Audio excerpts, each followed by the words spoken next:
The store in my area that has my favorite dollar bin section has moved, and I was finally able to get down there and pay them a visit. Today, I'm going to show you the new space, and spoiler, it's awesome. And of course, I've got a haul, so check it out. Hey everyone, and welcome to today's video. You may or may not know this about me, but I love dollar bins. I would venture to say that the vast majority of back issue collecting that I have done, especially for the last 10 plus years, has come from diving in various dollar and other discounted bins at stores and shows during sales, wherever I can find them. And I can tell you that it's not only a great way to build out runs, get some of that kind of regular issues that aren't keys and things like that to build out those titles that you're working on, but sometimes, more often than you might expect, you can find surprise books as well, whether they be keys or rarer finds that you'd say, whoa, what's that doing in a dollar bin? That's way more than a dollar book. And yet there it is. So for those reasons and lots more, I love to spend time in the dollar bins. And so I'm very familiar with the availability of dollar bins in my area here, which is the Twin Cities Metro of Minnesota. But there's one store in particular that stands out above all the others as far as size, consistency, and just quality of the dollar bins that they have on a regular basis. And you might be able to guess just by the shirt that I'm wearing where that store is or what that store is. It is, of course, Pulp Comics and Games, located in Mankato, Minnesota. Yes, that Mankato that gets referenced in Little House on the Prairie. I don't know. That sticks out to me because I'm not originally from here. I'm originally from the East Coast in New Jersey. So I knew places like Mankato, Walnut Grove, and things like that just from a kid watching Little House on the Prairie. And now to live in the state where those actual locations are, it's pretty cool. A fun little connection to actual history and TV history. But yes, located in Mankato, Minnesota, been there for many years now. And they have my favorite dollar bin spot of all the stores that I have somewhat easy access to. I say that because I don't get down to Pulp nearly as often as I'd like. It is about an hour, 15-minute drive for me. So as you can imagine, I don't get there every week, of course, and not even every month. And earlier this year, they had a really big change at Pulp and they moved locations. The change in environment was significant, but the distance was not. They moved, I think it was like a block away. And so they actually rallied a bunch of volunteer help to not quite create a kind of fireman brigade of passing the books from one store to the other, but they were able to manually transport those books from the corner store to one block down to the new location. And unfortunately, I wasn't able to be there for that. I think I had a college graduation or something that weekend. I forget exactly what was there, but I was otherwise occupied. Otherwise, I would have been down there and helping, and that would just been a blast to do that. But they moved a block away to a new location, and the new space is great. It's bigger. It's got a really cool vibe to it. It's actually a converted dance studio that had been for years. So it's got really nice old hardwood floors, some nice brick exterior on the sides. Patrick, the owner, has done a lot of construction himself on the one gaming side that I'm going to show you here in just a minute, to build out a space where they can do Dungeons and Dragons, Magic the Gathering, Pokemon, comic book reading groups, you name it. There's space for all kinds of activities like that, as well as the whole other half that's dedicated to comic books and cards and action figures.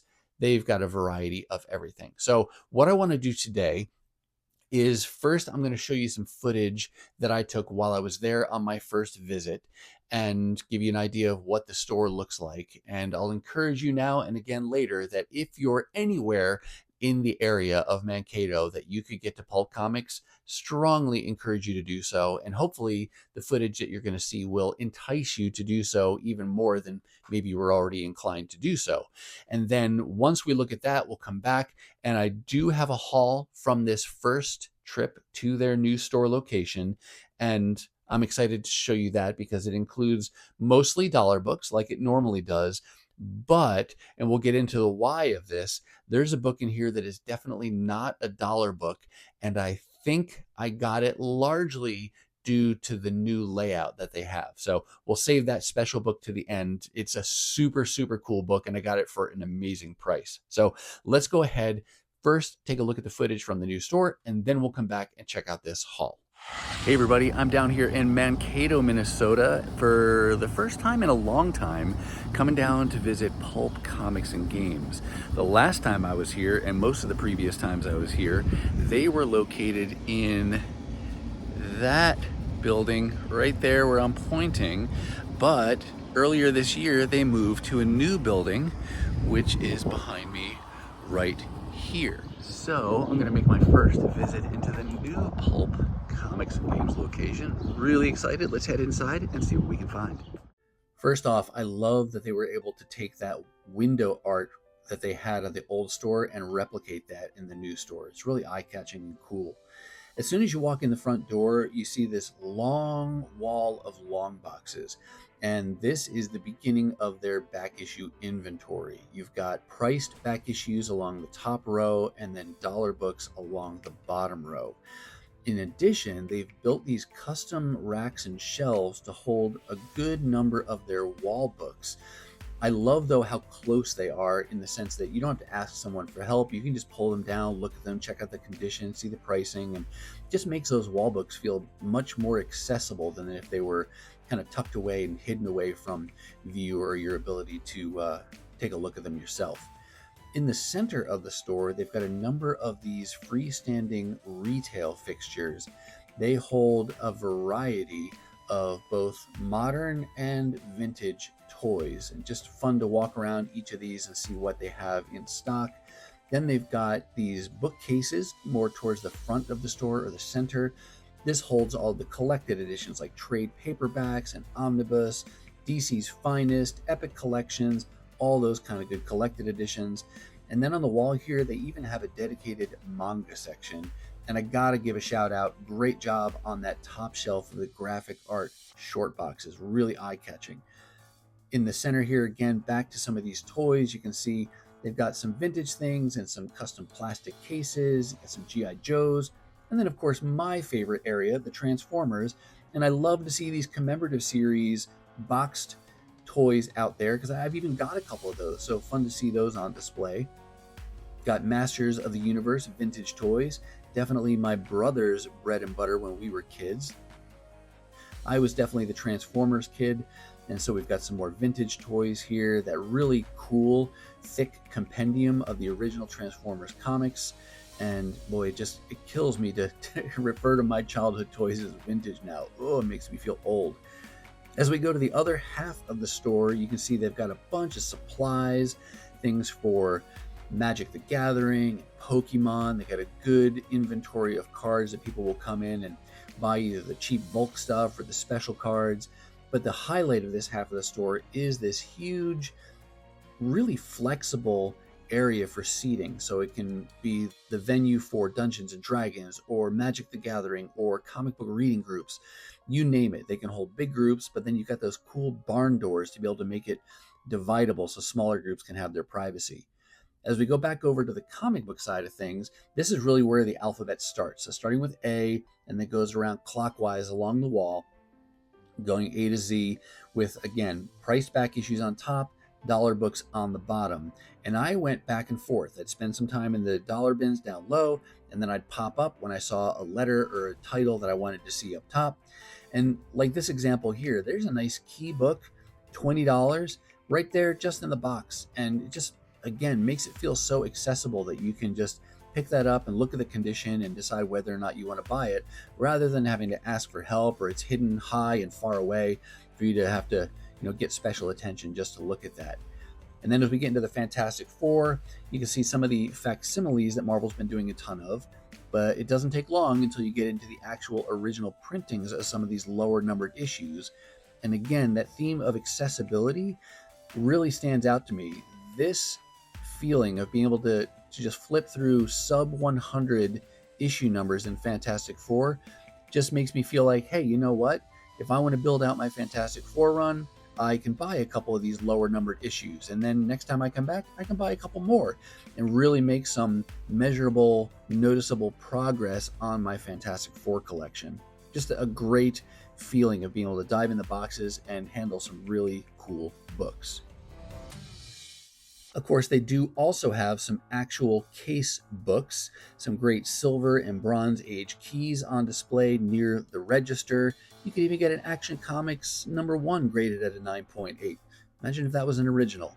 But who knows, maybe you want to make a last minute impulse buy as you're checking out with all those dollar books to say, hey, you know what? I want to get that key as well. Add it to my pile. And here's one last wide angle shot of the whole store. Really, really great space. Definitely worth your time to check them out. All right, I hope you liked what you saw from the footage in the store. And once again, I'll tell you, check them out if you're able to get to the area, or if you travel to Minnesota for work or pleasure, some other reason brings you here to this state, then make some time if you can to head to Mankato to visit Pulp Comics. You will not be disappointed. Now for the haul that I have from this first trip to their new space. It is a small haul, not my usual fare when it comes to the books that I bring home. It's just a small handful of books here, and we'll just dive right into it, and I'll show you what I got. The first two items are not dollar books at all. They're free things that I picked up, and just fun little pickups that I'll grab typically on my way out of the store. These are typically promos or previews or other little magazines that they have on display there for free. First is this Marvel must-haves.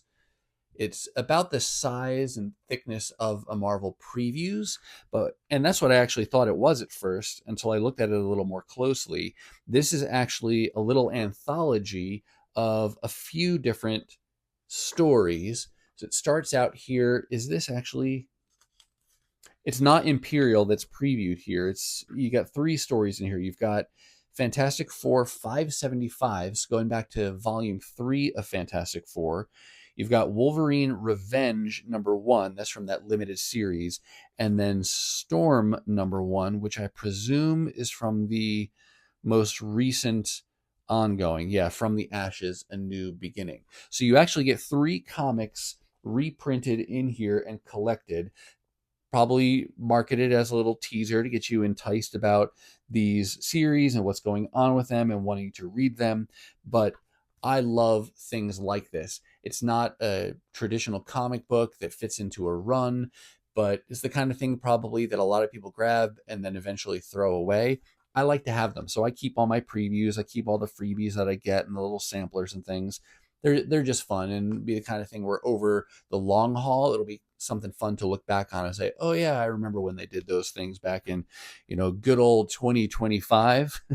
That's the first thing. The second one is a little, I want to call it a fanzine, but it's a kind of a creator zine. This is the Zdarsky Comic News, which apparently Chip Zdarsky does a little small zine on the comic book industry.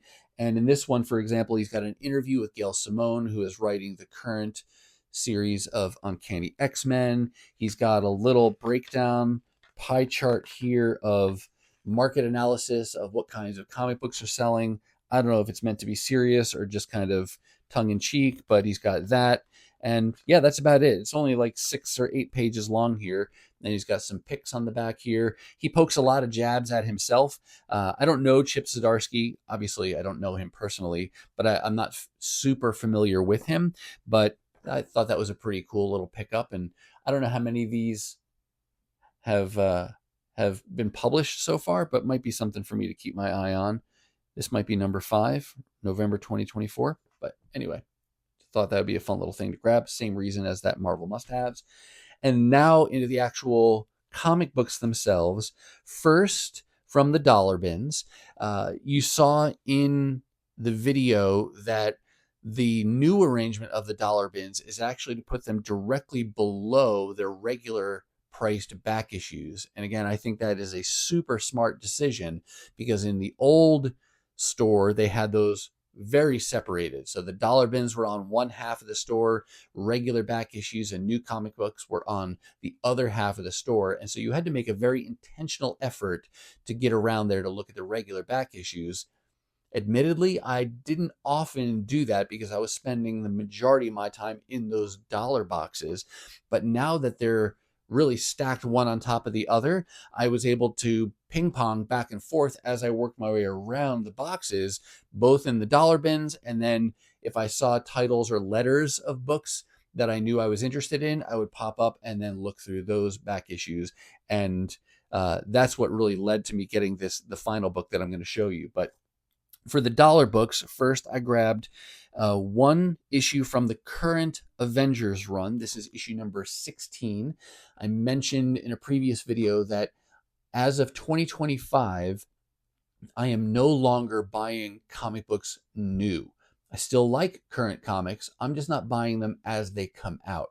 Instead, I'm waiting some time and then just trying to piece those titles and runs together via the back issues, ideally through the dollar bins if I can find them. But really, if I can get them for anything less than cover price, that will be a bonus, especially since cover price is getting so high these days. But I grabbed one issue from the current run of Avengers, number 16. And I think with this now, I've got the first like 22 issues of that volume in a continuous run. And I'll just continue to chip away at this. I've heard some good things about, is it Jed McKay? Who, I forget his first name. McKay is the writer. I think it's Jed. But he is writing right now. I like the art that I've seen so far, but I haven't read any of these. So I will continue to hunt these down in the dollar bins as I can find them. One thing I do notice about myself, and let me know in the comments if you're similar or different, but when I'm putting together the back issues, I really like to find the A cover as much as possible. I've kind of gone down the avenue of variants to some extent. And when I was buying comic books new, it would be a really hard decision for me to choose which cover do I want. Do I want the A cover? Do I like one of these cool variants better? I never really got into the ratio variants just because they were more expensive. But even without getting those, there's still sometimes 2, 3, or more different variants that you can choose from for the same price.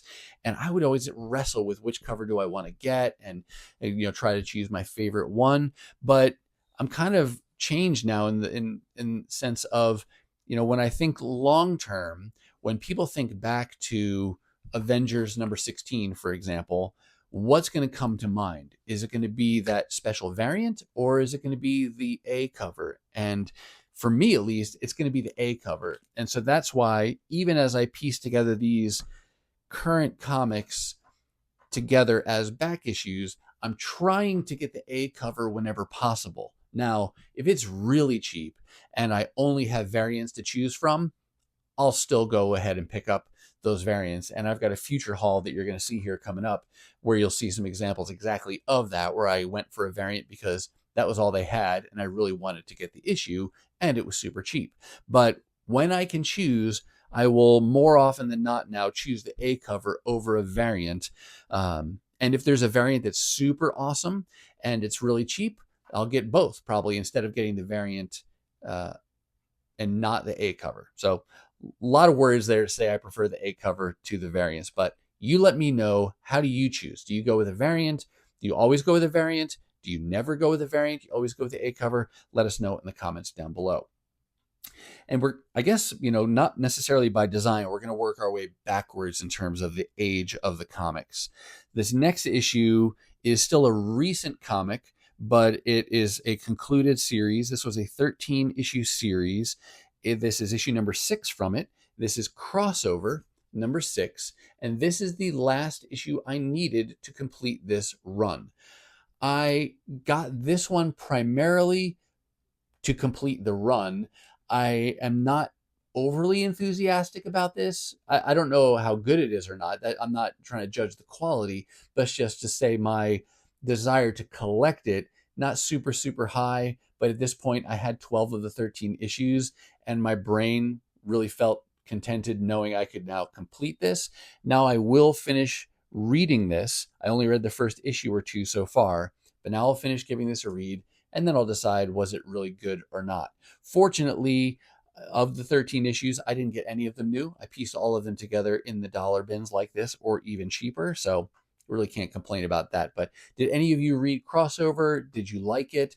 Did you not like it? One thing I do remember reading about this, and I don't know if it was from the creators or from somebody kind of reviewing it, but that at least the early issues really felt like a love letter to comics. In fact, I think part of that initial storyline is that comic book characters in the books are actually coming to life. And I don't know of these folks here if any of these folks are actually comic book characters come to life. I don't think she is. I think I remember seeing her in the first issue, but I'll know more soon once I can give these a read. But now I can happily say that I have all 13 issues from that little series. And then we're going to go over to Marvel. One of my favorite X-Men is Cable, and I'm working on getting a complete run of his first ongoing series, which ran for, I want to say it was 107 issues, or maybe it was 117, but it was, just over 100 issues for that first volume. I have the first, I think, first 50 some odd issues in a continuous run, and they only had this one issue that I needed to continue kind of in order.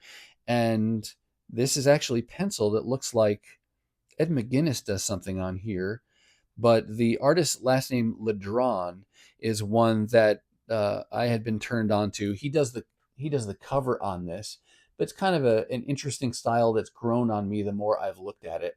And so his run right now is kind of where I'm working on building out those issues, but then I'll continue from there, mostly in order as much as possible because there's no hurry on these. I see these often, but yeah, slowly but surely chipping away at that. And now we're going to go back into the Bronze Age for a couple issues. The more I pick up issues from this title, the more I have to admit that I am trying to complete it. This is Marvel 2-in-1. First, we have issue number 10, and my focus has been picking up the lower numbered issues as much as I can when I find them. I'm not so much working on the second half of the volume, though, like I said, as I add more and more issues to my collection, the desire will grow stronger and stronger to complete all of it. I do have issues as low as number 2. So that's really tempting as well to know that I've got that close to a complete set already, getting down to the low numbers, which tend to be the more expensive ones. Number 1, if I ultimately want to get that, I'll have to pay up a little bit for it, but we'll cross that bridge when we come to it. For now, I will continue to piece these together via the dollar bins as I find them. So there's issue number 10 from 1975. That bomb thing, whatever this is, yeah, it's a bomb that's behind Black Widow there.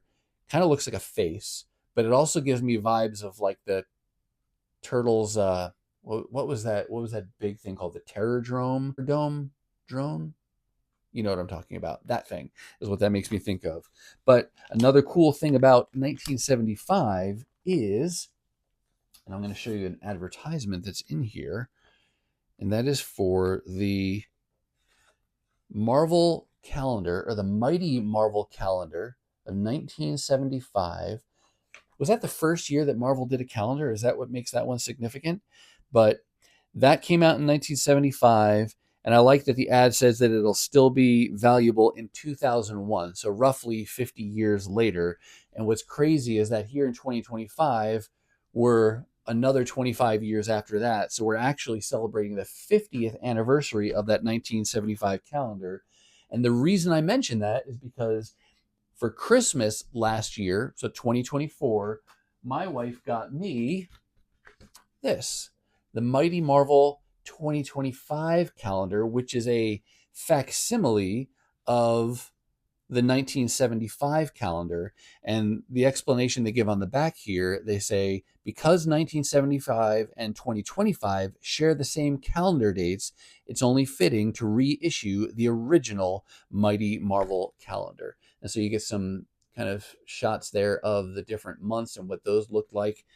But this is a really cool thing that I have hanging on my wall, and I love flipping through calendars like this. And I've got a few different Marvel calendars, and I will reuse them carefully on my wall when the dates line up. And so, for example, you can't see it right now, but behind the camera over there on that wall, I've got, it's an X-Men calendar from, I want to say, 1997. That year also shares the same dates with 2025. And so I'm using that one this year. Just a fun way to use and reuse some of these older calendars. I don't think they're particularly valuable at all, but still fun. I want to keep them in good condition. And yeah, just fun to be able to flip through those and actually use the calendars rather than having them just sit on a shelf somewhere or collecting dust. But this was a fun little reprint of that 1975 calendar. And this was the box for it that it came with, a little sleeve. So I kept a hold of that. But just a fun little connection in 1975 there. And then the other Marvel 2-in-1 that I got, because there's one more, is issue number 38. This, I just like the cover on this one. I like the colors. I like that it's got Daredevil in there, and you see the Thing, and then somebody, I don't know, something about Doomwatch down here on the bottom. But two more issues to chip away at this run of Marvel 2-in-1. What I'm also wrestling with right now, and I'm still on the fence about it, but it's whether or not to collect the omnibus editions of Marvel 2-in-1, which are starting to come out now. Volume 1 is available, and I even see that it's at a really good price online right now. So I'm tempted to get that, but so far I've been able to not give in to temptation and instead just continue to focus on piecing together this series via the dollar bins like this. And I well, it's another thing you're going to see in that same future haul, but I think that's going to bleed right into collecting the follow-on series to Marvel 2-in-1, which is the Thing's solo title. So you had Marvel 2-in-1 ran for 100 issues, primarily focused on the Thing, of course, teaming up with other heroes and going against different villains. But then as soon as that ended, he got a solo series called The Thing that ran for, it was like 36 or 38 issues. And that's another one where I got number 1 in a dollar bin. And so having that anchor really makes it a lot easier for me to then decide to, go ahead and get the rest of the issues. But yeah, you'll see those in a future haul. So that's it for the dollar books. Just 1, 2, 3, $5 books is all there were for me on that first trip down. I am trying to be a lot pickier about the books that I pick up, because though I'm not at capacity here in my comic book room for space, that will eventually happen. And I want to make sure that the things that I'm bringing in new are things that I really want to keep in my collection long term, and not things that I'll just buy on a whim and then some weeks or months later go, I don't know that I really would have bought that again if I had the choice. So trying to be pickier, and that's why the haul is smaller. But I do have one more book to show you, and this one is not a dollar book. And again, I credit the new layout to me buying this comic book, because it was right on top of some of the dollar books that I was looking at. One of the characters that I like is the She-Hulk, and she's got a volume from, was that the early 80s, her first volume, The Savage She-Hulk. And I've been able to piece together a good portion of that series just by finding issues. It started out in the dollar bins, but then I have ventured out of the dollar bins to pick up some other issues.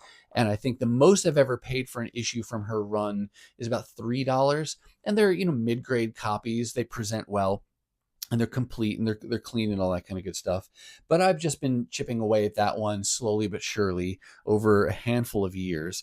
And it got to the point where I only needed the bookends to complete that entire volume, issue number 1 and issue number 25. And I wasn't sure if and when I'd ever find those issues at a price that I'd be willing to pay. Well, 50% of that battle has been won now, because I found a copy of issue number 25, the final issue in the run, and I'm going to cover the price tag while I show you the issue. Here it is, number 25. When I saw this in the back issue bins, I was super excited. I was like, I can't believe issue 25 is there, because you don't see it very often. And it's in really good condition. And I know you're probably maybe guessing what the price was. I've got it covered here with my finger, but I'm going to show you now to show you what I paid for this. I don't know if you can see that. $5. This was $5 in the back issue bin. There's nothing wrong with it, generally speaking. And it's complete. It's great. Everything looks good on the inside here. But yeah, issue number 25 for just $5. I would say generally this book is like at least a $10 book, but to find it for $5 is a super exciting thing for me. Smells good too. I know you all smell comic books just like I do. It's one of the great things about this hobby. But Savage She-Hulk issue number 25 for just $5. And with that pickup, I now only need issue number 1 to complete the series. And you may say, well, Chris, you started this video by talking about how the vast majority of your back issues you get via the dollar bins. You don't really expect to find Savage She-Hulk number 1 in a dollar bin, do you? No, I don't. Though it's not entirely impossible. I've found some ridiculously good books in the dollar bins, but generally speaking, no. I don't expect to find Savage She-Hulk 1 in a dollar bin, but I would be willing to pay up for that book to complete this run and to have this iconic series completed. And it might be still overly optimistic, but I would love to find a copy for, I'd say, maybe $50 or less in relatively good shape that presents well and is complete and all that kind of stuff. We'll see. I'm not in any hurry to do that. I could go online today and buy that, having the resources and it's available, I'm sure, but I'm not going to buy it that way. I would rather buy it from somebody that I know here locally, whether that's a shop that I go to frequently or at a local show here from a vendor that I know. And because for me, it's not just about having the book. Some of it's about where I get it from, what the story is on that book.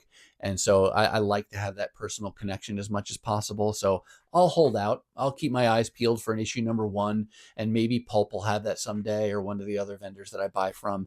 And then we'll maybe make that decision. If the condition and the price and the timing and everything is right, then I'll go ahead and get that. And you can be sure that if that day does come, well, there'll be a video and I will show you that book here on this channel. But for today, I'm going to say that's going to do it for me. And that's going to do it for this first trip down to the brand new location of Pulp Comics and Games in Mankato, Minnesota. And for the small, but I think really good haul that I brought home from that first trip. Now, I do hope you saw something that you liked. And if you did, go ahead and hit that thumbs up. And if you want to see more videos like this, dollar hauls, 50-cent hauls, anytime I go out and about to sales and shows and other cool comic book things, then hit that subscribe and ring the bell for notifications so you'll know the next time I upload a video. Now, if you're not quite ready for the YouTube fun to stop, I have hand-selected a couple videos here for you to check out.